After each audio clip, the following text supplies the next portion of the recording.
Ọlọ́run ayérayé lẹ́ẹ̀kan sí adúpẹ́ àyàn torí pé a tún rí ọjọ́ 26 oṣù kẹjọ ọdún 2020 bàbá gba ọpẹ́ wa. Ọlọ́run ayérayé adúpẹ́ nítorí pé báwo la ṣe bẹ̀rẹ̀ oṣù yìí gangan náà ọjọ́ kìíní ọjọ́ kejì kẹta títí dé ọjọ́ òní tí ń ṣe 26. Ọlọ́run ayàn o nítorí pé oore ọ̀fẹ́ ńlá lélẹ́yìí a sùn a sì jí a gbé apá ó ṣe gbé a gbé ẹsẹ̀ wa ó sì ṣe gbé bàbá wa gba ọpẹ́ wa. Ọlọ́run àánú ayàn nítorí pé bí ó tilẹ̀ jẹ́ pé nígbà mìíràn ẹ̀wẹ̀ à ń kùnà sí ọ̀rọ̀ rẹ à ń lòdì sí ọ̀rọ̀ rẹ à ń dé ẹ̀ṣẹ̀ sí ọ síbẹ̀ tìrìwẹ̀ ẹ̀ṣẹ̀ wa bàbá gba ọpẹ́ wa Olúwa gba yìn wa à ń lọ sínú ọ̀rọ̀ rẹ ẹ̀mí mímọ́ wá túmọ̀ ọ̀rọ̀ rẹ sínú ọkàn àyà wa Olúwa túmọ̀ ọ̀rọ̀ rẹ sínú ọkàn àyà wa má jẹ́ àgbọ̀ lásán ọ̀rọ̀ rẹ tá ò gbọ́ lọ́dún òní lórúkọ Jésù jọ ṣara wa lóge a ti wà níkẹyìn ọjọ́ a ti wà nígbẹ̀yìn ayé bàbá à ń tọrọ a sì ń bẹ̀bẹ̀ wípé má jẹ́ kí ìgbẹ̀yìn ayé má jẹ́ owó wa lọ Olúwa gbọ́ àdúrà wa títí dára máa yọ̀ ọ́ ní orúkọ ti bàbá àti ti ọmọ àti ti ẹ̀mí mímọ́. Àmín àmín lórúkọ Jésù. Ògo ni fún Ọlọ́run ní òkè ọ̀run. Ọba àwa márìdí, ọba tó ní èmi ni má ṣe bẹ̀rù. Ọba tí ó ti wà kí ayé kó tó wà. Ọba tí ó máa wà nígbà tá ayé ò ní sí. À ń gbé yín ga ni bàbá ẹ ṣé o. Torí pé tó jẹ́ ká rí àárọ̀ yìí gba ọpẹ́ wa. Akọ̀nà mi ò ṣe máa tún máa dúpẹ́ àtún máa kí bàbá wa àgbà bíṣọ̀bù wa àgbà His Grace the Most Reverend A.A. Akindeko J.P. B.P. the Archbishop of Ilesha lórúkọ Jésù bàbá yóò dára fún yín ní kíákíá fẹ́ lọ gbọ́ ọ̀rọ̀ Ọlọ́run bí a ti ń ṣí Bíbélì wá sí Jòhánù kínní orí kejì ẹsẹ̀ 28. Jòhánù kínní orí kejì ẹsẹ̀ 28 ẹgbọ́rọ̀ Olúwa ó ní ẹ̀yin ọmọ mi ìgbà ìkẹyìn ilé èyí bí ẹ̀yin sì ti gbọ́ pé aṣòdì sí Kristi bọ̀ wá àní nísinsìnyí aṣòdì sí Kristi púpọ̀ ní bẹ́ẹ̀ nípa èyí tí àwa fi mọ̀ pé ìgbà ìkẹyìn ilé èyí bàbá màmá ẹ bá dòun yà wá lẹ́nu wípé a ti wà ní ìgbẹ̀yìn ayé a ti wà ní ìgbẹ̀yìn ayé oríṣiríṣi nǹkan ló ń ṣẹlẹ̀ Ìbéèrè sọ fún wa wípé ní ìgbà ìkẹyìn ayé aṣòdì sí Kristi yóò pọ̀ púpọ̀ àwọn wọn là ń pè ní aṣòdì sí Kristi àwọn tí yóò jẹ́wọ́ Jésù gẹ́gẹ́ bí Olúwa àti olùgbàlà wọn àwọn wọn là ń pè ní aṣòdì Kristi àwọn tó sọ pé Jésù ò kì í ṣe ọmọ Ọlọ́run àwọn wọ̀nyí wà láyé tí wọ́n ń takò ọ̀rọ̀ Ọlọ́run àwọn wọ̀nyí ò kọ́ tilẹ̀ fẹ́ gbọ́rọ̀ Jésù Kristi rárá gbọ́ nǹkan tí ọ̀rọ̀ Ọlọ́run sọ Ìbéèrè sọ fún wa wípé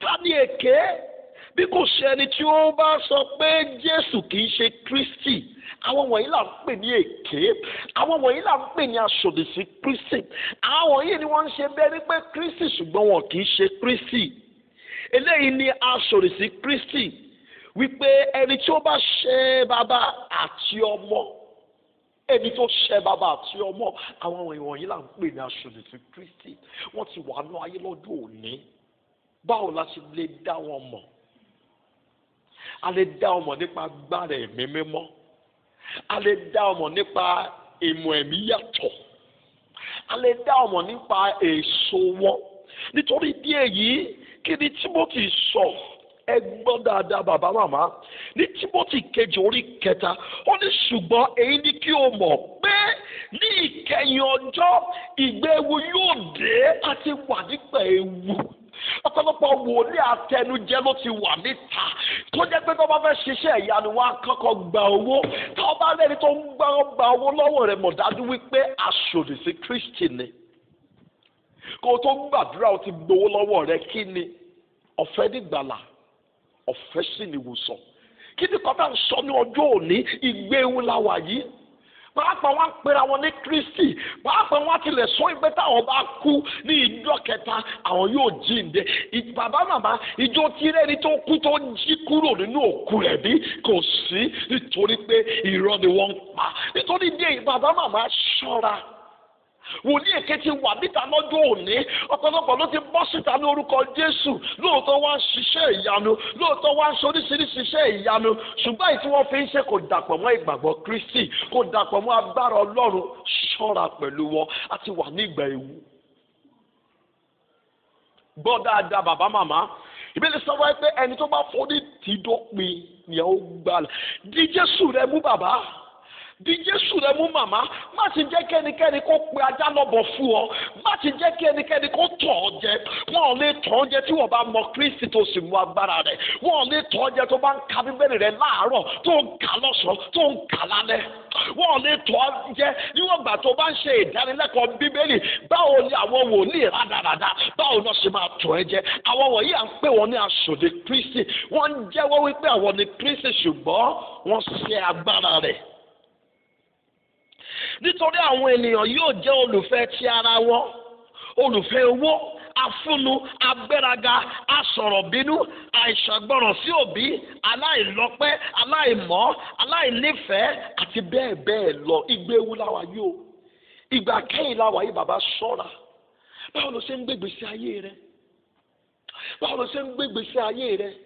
Lórúkọ Jésù, ò ní pàdánù ìjọba Ọlọ́run. Mo ní ò ní pàdánù ìjọba Ọlọ́run. Jòhánù orí kìíní, Jòhánù kìíní orí kẹrin ẹsẹ̀ kẹta, gbọ́ dáadáa. Ó ní gbogbo ẹ̀mí tí kò sì jẹ́wọ́ pé Jésù Kristi wà nínú ara kì í ṣe ti Ọlọ́run. Àwọn kan adé wọn sọ pé Jésù ń ṣọmọ Ọlọ́run.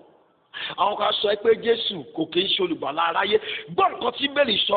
Bíbélì sọ pé gbogbo ẹni tí kò jẹ́wọ́ pé Jésù Kristi wà nínú ara kì í ṣe ti Ọlọ́run. Èyí sì ti ní ẹ̀mí aṣòdì sí Kristi náà tí ẹ̀yin ti gbọ́ pé ó ń bọ̀. Àti nísinsìnyí ó sì ti dé sínú ayé. Wọ́n ti dé sínú ayé o. Wọ́n ti dé sínú ayé. Ní àtètè kan ṣe ni ọ̀rọ̀ wa, ọ̀rọ̀ sì wà pẹ̀lú Ọlọ́run, Ọlọ́run náà sì ni ọ̀rọ̀ náà. Ta ni ọ̀rọ̀ yìí? Jésù ni. Ní àtètè kan ṣe ló ti wà lọ́dọ̀ bàbá. Wọ́n ní ta la máa rán? Ta ló máa kó ẹ̀ṣẹ̀ ayé lọ? Jésù ló fi ara rẹ̀ rúbọ. Ó ní Ọlọ́run fi ara rẹ̀ tó bẹ́ẹ̀ gẹ́ tó fi ọmọ bíbí ẹnìkan oṣù tó rọ sínú ayé láti kú fèmí àti ẹ. Wípé ẹnikẹ́ni tó bá gbàgbọ́ pé a ní ìyà àìnípẹ̀kun. Ó máa wà ní àwòrán èèyàn mà ní. A sì bí ní àwòrán ènìyàn. Gbọ́ dáadáa bàbá màmá, má sì jẹ́ kí ènìyàn tún ẹ jẹ. Ọ̀pọ̀lọpọ̀ ní àwọn ẹ̀kọ́ òdì tá à ń gbọ́ ní wákàtí ọ̀wọ̀ yìí nínú ìgbẹ̀yìn ayé yìí. Ṣọ́ra bàbá kí wọ́n má tún ẹ jẹ. Ṣọ́ra màmá kí wọ́n má tún ẹ jẹ. Ìwọ tún yẹ pé fòròfòrò bó ti ń lọ sílé ìjọsìn bí tó ń lọ sílé ìjọsìn ọ̀hún, ó ń ṣe àgbèrè ẹ̀sìn, ó ń ṣe àgbèrè ẹ̀sìn.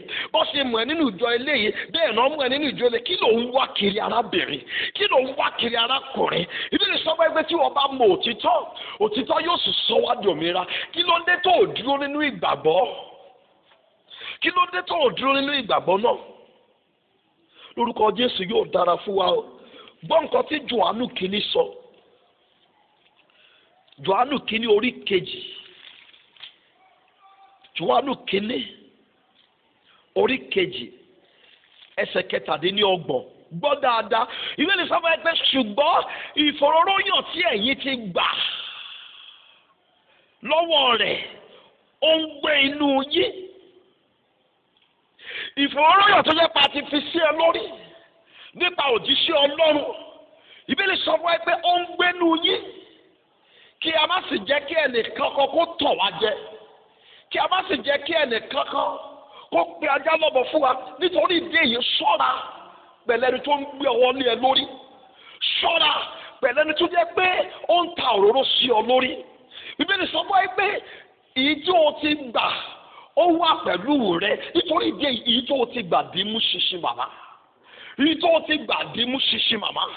Èyí tó o ti gbà ṣọ́ra pẹ̀lú rẹ̀. Yóò ṣe dára fún wa.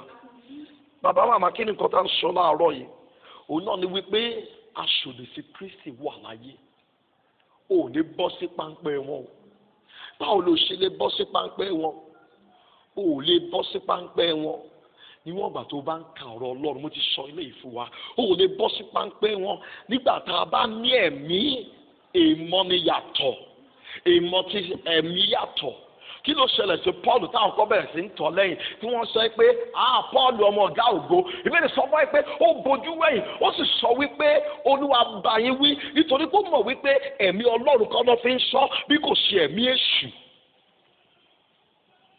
Olúwa ń ràn wá lọ́wọ́ láàárọ̀ yìí, ṣọ́ra kó bá má kó sí lọ́wọ́ àwọn aṣòdì sí Kristi, wọ́n ti wà nú ayé lọ́wọ́lọ́wọ́ báyìí.